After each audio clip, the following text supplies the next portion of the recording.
So I just wanted to mention my opinion about a few things with regards to the coronavirus or viruses in general. And I think the main point that I was going to make is it is possible to potentially contain a virus to such a point that it really isn't a threat, but really that you'd only expect that to be done at a very early stage. And let's say you have a country such as Canada or another country that has a very low count. If you totally severed the borders or any contact with the outside world and limited the products from other nations that could carry the virus inside, it's possible that the virus could be kept out of that country. The problem is you would consider the virus contained when anyone who had it had fought it off and it no longer appears to exist. If you have persons that, I guess you'd call them carriers, that have formed an equilibrium of just having a viral virus in them and not being able to actually eliminate it, those persons still could be contagious, and those persons could always exist.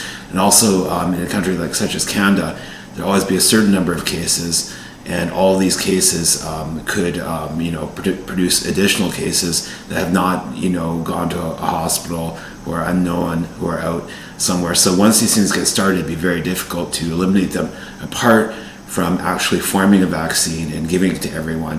And I think vaccines, they generally do work properly. I mean, they can be messed up in how they're produced. They can carry additional viri in them, and they can actually give you the problem. These are ways that they could miss the target organism, or it's not an organism. The virus isn't really an organism. So yes, these are some things to consider. So with regards to the origin of the virus, it's hard to know how these things could start. I mean, you could say this could have been, I don't think this was a bioweapon. I mean, if you did have a bioweapon that got released, it could potentially do this sort of thing. The Japanese movie Virus, which is apparently like their most expensive movie at the time, I forget I don't know, let's look that up.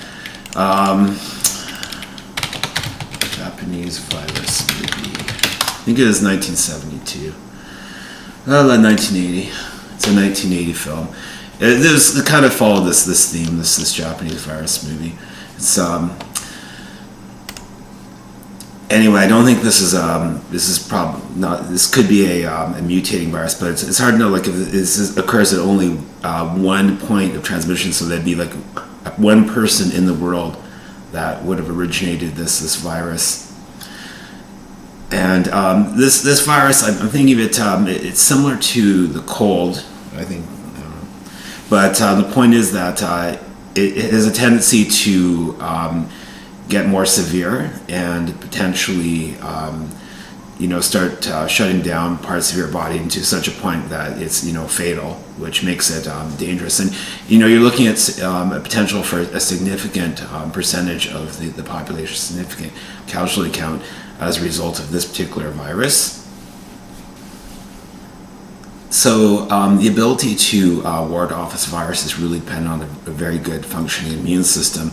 And always is a problem with the first occurrence of these viruses, because the body stores a record of the description of what it is that's supposed to be destroying in things that are left in the body, so that the second time you get it, you would start destroying it at an earlier time, so that you would potentially be more able to survive this virus if there was a vaccine introduced. Otherwise, there could be a level of protection similar to the level of protection from flu from these stored units in the body.